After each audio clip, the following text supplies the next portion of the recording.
নমস্কার, আপনাদের সকলকে স্বাগত। আজকের রেসিপি পনির মালাইকারি। এই রেসিপিটা করতে যা যা লাগবে আমি একে একে রান্না করব, তখন বলে যাব ইনগ্রেডিয়েন্টসগুলো। আর এই রান্নাটা করা একদম সহজ আর খেতে অসাধারণ লাগে। অবশ্যই একবার করে খাবেন। এই একবার খেলে রান্নাটা আপনাকে বারবার করে খেতেই হবে। একদম ইনোভেটিভ রান্না আর খুবই সুস্বাদু, খুব অল্প ইনগ্রেডিয়েন্টসে রান্নাটা হয়ে যায়। আসুন তাহলে দেখিনি রেসিপিটা কিভাবে করতে হবে। এই রান্নাটা কড়াতে রিফাইন তেল দিয়ে দিচ্ছি। এবার সবার প্রথম আমি পনিরগুলো ভেজে নেব। পনিরগুলো আমি দিয়ে দিলাম। তেলটা গরম হলে এর মধ্যে একটু দিয়ে দেব নুন। আমি শুধু নুন দিয়ে আমি এই পনিরটা ভাজবো। একটু হালকা করে ভেজে তুলে নেব। এই মুহূর্তে আপনারা কে কোথা থেকে, কোন শহর থেকে, কোন দেশ থেকে আমার এই রেসিপিটা দেখছেন, প্লিজ একটু কমেন্ট বক্সে কমেন্ট করবেন। আমার তাহলে খুব ভালো লাগবে। আর নতুন কোনো বন্ধু প্রথমবার আমার চ্যানেলটাকে দেখে থাকলে আপনাকে একটা বিগ হাগ জানাচ্ছি। চ্যানেলটাকে সাবস্ক্রাইব করে নেওয়ার জন্য অনুরোধ রইল। পাশে বেল আইকনটা অ্যাক্টিভেট করে নেবেন, যাতে পরবর্তী আমার সমস্ত রেসিপির নোটিফিকেশন সবার আগে আপনার কাছে এসে পৌঁছয়। আর আপনি যদি ফেসবুক থেকে দেখে থাকেন তাহলে আমার চ্যানেলের ফলো অপশনটাতে ক্লিক করবেন আর একটা লাইক দেবেন। তাহলে আপনি আমার সাথে জুড়ে যাবেন। আপনি আমার সাথে জুড়ে গেলে আমার সমস্ত রেসিপির নোটিফিকেশন সবার আগে আপনার কাছে এসে পৌঁছবে। আমার পনিরটা ভাজা হয়ে গেল, আমি তুলে নিলাম। আর এরপর আমি আলুগুলি ভেজে নিচ্ছি। আলুগুলো সব দিয়ে দিলাম। দিয়ে এবার সামান্য একটু নুন দিয়ে দিচ্ছি। আমি এই রান্নায় কোনো রকম হলুদ ব্যবহার করব না। এবার আলুটাকে একটু ভেজে নিচ্ছি, মোটামুটি করে ভাজবো। আপনারা যারা এখনো পর্যন্ত আমার চ্যানেলটাকে সাবস্ক্রাইব করেননি, ঝটপট সাবস্ক্রাইব করে নিন। আপনাদের আমাদের মাঝে দেখতে পেলে আমাদের খুব ভালো লাগবে। আলুটা ভাজা হয়ে গেল, আমি তুলে নিচ্ছি। এবার এর মধ্যে দিয়ে দিলাম 1 চা চামচ মতন চিনি, আর দিলাম একটু ঘি। ঘিটা দিয়ে আমি এবার চিনিটাকে ক্যারামেলাইজ হতে দিচ্ছি।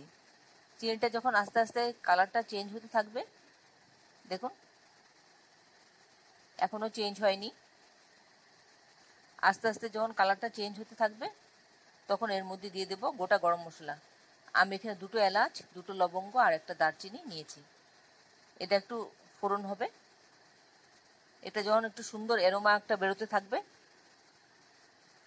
এই গরম মশলার, ঠিক সেই সময় আমি এর মধ্যে দিয়ে দেব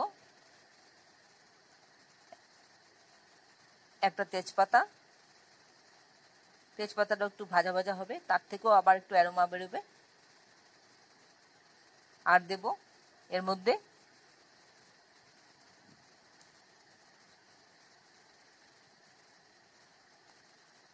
এক চা চামচ জিরে বাটা। আপনি জিরে গুঁড়োও দিতে পারেন।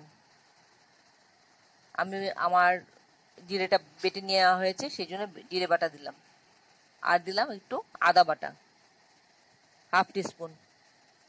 এবার দুটো একসাথে দিয়ে একটু ভালো করে ভাজা ভাজা করে নেব মশলাটার। সামান্য একটু জল দিয়ে দিচ্ছি যাতে মশলাটা পুড়ে না যায়। এইভাবে খানিকক্ষণ নাড়াচাড়া করব, মশলাটা মিশে যায় যেন। তারপর আমি এর মধ্যে দিয়ে দিচ্ছি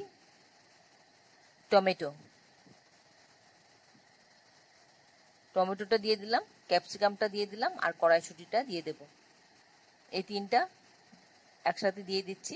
আর দিলাম কাঁচা লঙ্কা 2টো, দিয়ে একটু নাড়াচাড়া করে ঢাকা চাপা দিয়ে দেব। আর একটু নুন দিয়ে দিলাম স্বাদ অনুযায়ী। এবার একটু নাড়াচাড়া করে দিয়ে ঢাকা দিয়ে দিচ্ছি। ঢাকা দিয়ে দেবো এর জন্য, তাহলে তাড়াতাড়ি করে টমেটোটা গলে যাবে। টমেটোটা গলে গেলে রান্নার মধ্যে মিশে যাবে ভালো। তার জন্য একটু ঢেকে রাখছি 1 মিনিটের জন্য। 1 মিনিট বাদে আমি ফিরে আসলাম। দেখছি দেখুন টমেটোটা পুরো গলে গেছে, একদম নরম হয়ে গেছে। এইভাবে ঢেকে দিলে তাড়াতাড়ি নরম হয়ে যায় টমেটো। খুব সুন্দর একটা এরোমা বেরিয়েছে, পুরো রান্নাঘর মোমো করছে গন্ধে। এবার দেব সেই আসল জিনিসটা, যার নামে নামকরণ। এবার একটু এর মধ্যে দিয়ে দিচ্ছি সেই যে পেস্টটা তৈরি করেছি, সেই পেস্টটা, নারকেলের যে মালাইটা তৈরি করেছি সেটা, দই দিয়ে সেই পেস্টটা আমি দিয়ে দিলাম। দিয়ে এবার খানিকক্ষণ একটু নাড়াচাড়া করে নিচ্ছি। এই গ্রেভিটা খুব সুন্দর হবে আর খেতেও খুব ভালো লাগবে। এই রান্নাটা একটু খেতে মিষ্টি মিষ্টি স্বাদ হয়। এইবার মিক্সিং জারটা একটু ধুয়ে দিয়ে দিলাম জল। আর এই মিষ্টি মিষ্টি খেতে হয়, কিন্তু এটা খেতে নান দিয়ে, লুচি দিয়ে, পরোটা দিয়ে খুব ভালো লাগে খেতে। ভাত দিয়েও, আমি তো ভাত দিয়েও খাই, দারুণ লাগে খেতে। আপনারা খেয়ে দেখবেন একবার, আশা করি আপনাদেরও খুব ভালো লাগবে। খানিকক্ষণ নাড়াচাড়া করার পর এবার আমি পনির আর আলুটা যেটা ভেজে রেখেছিলাম সেটা মিশিয়ে দিচ্ছি।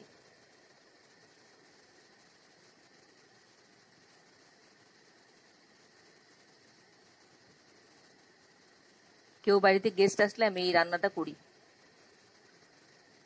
সবারই খুব ভালো লাগে এই রান্নাটা, আপনাদেরও ভালো লাগবে। ভালো করে মিশিয়ে নিচ্ছি।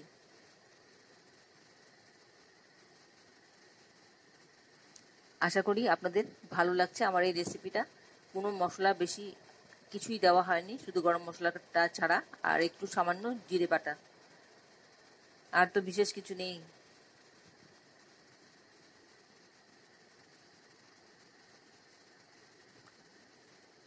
খানিকক্ষণ এইভাবে নাড়াচাড়া করে নেওয়ার পর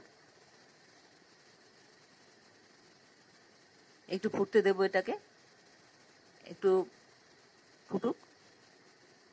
তারপর এর মধ্যে আমি দিয়ে দিচ্ছি 1 চা চামচ ঘি। ঘিটা ভালো করে মিশিয়ে আমি একটু রেস্টে রাখবো, গ্যাসটা অফ করে স্ট্যান্ডিং টাইম দেব। আমার রান্নাটা অলমোস্ট হয়ে এসছে। একদম সহজ রান্না, ঝটপট হয়ে যায়, খেতেও অসাধারণ লাগে। অবশ্যই একবার করে খাবেন, রুটি, লুচি, পরোটা সাথে খুব ভালো লাগে, খুব জমে যায়। এবার 1 মিনিট স্ট্যান্ডিং টাইম দিয়ে আমি প্লেটিং করে নিচ্ছি। আপনারা পুজোর দিনেও এই রান্নাটা করতে পারেন। এতক্ষণ ধৈর্য ধরে আমার এই রেসিপিটা দেখার জন্য আপনাদেরকে অসংখ্য অসংখ্য ধন্যবাদ।